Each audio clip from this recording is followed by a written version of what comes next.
Be making holiday shortbread tidbits, a really nice easy Christmas cookie.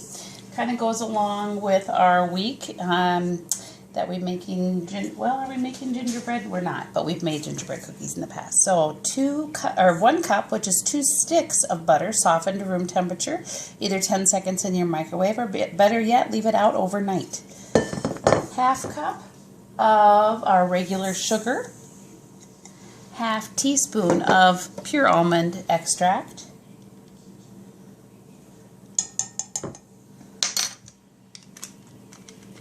we're going to place this into our KitchenAid mixer, locking our bowl down using the white paddle attachment, locking the bowl starting on a low temperature. If you want to come on over and look into the bowl,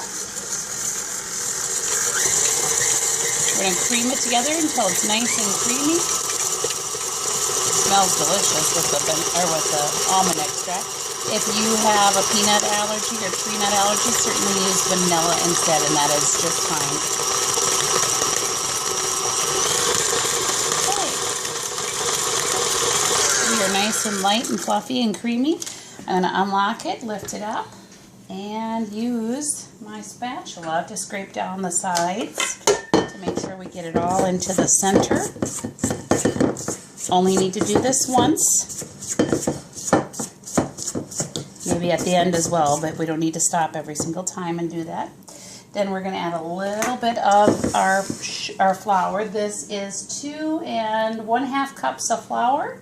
We're going to add 1/2 teaspoon of salt. 1/2 teaspoon of salt. We do need to stir this around so that the salt is evenly distributed. And you will probably get a Ziploc baggie that already has the flour and salt together, and you'll want to give your baggie a shake. So again, dry ingredients, really important to stir them before using them and mixing them with your wet ingredients. Placing it back on, locking it about a 1/2 cup to a cup at a time. I'm going to do maybe 3/4 cup, 3 scoops. Placing my attachment back down, locking, starting on a low speed. Picking up speed as I go.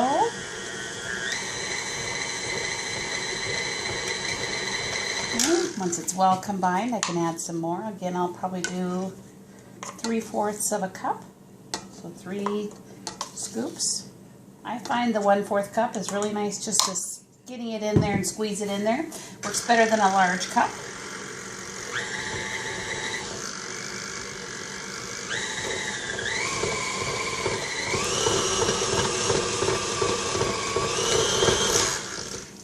We are going to add the remaining ingredients, remaining flour. I probably actually don't advise doing what I'm doing. As a kid, that's probably hazardous. So I apologize. Just use your scoop instead. That would be safer. Okay. For our last stir, we're going to start on low. And I will scrape down the sides here after a little bit.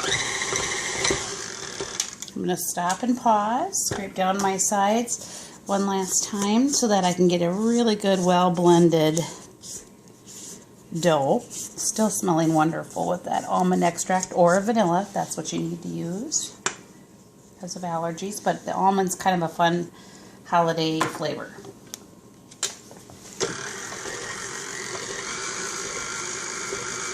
Speed it up a little so it'll start to come together.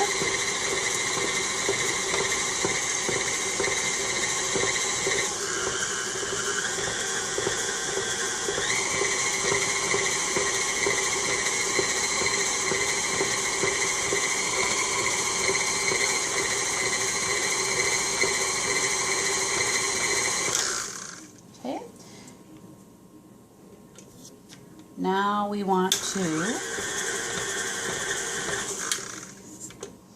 check something out and see if it's going to come together or if this is a little too dry and I might need to add a little moisture. Because this is shortbread. Shortbread is different.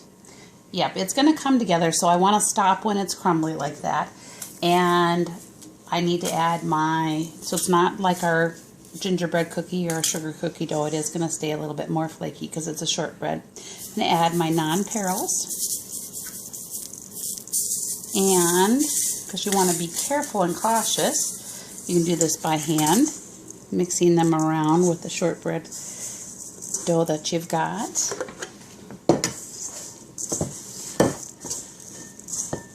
So that you're not breaking up your non-perils. And I'm combining my dough by hand. You are going to have to do this for the last section because shortbread is drier. Think of a Twix candy bar, the bottom cookie layer.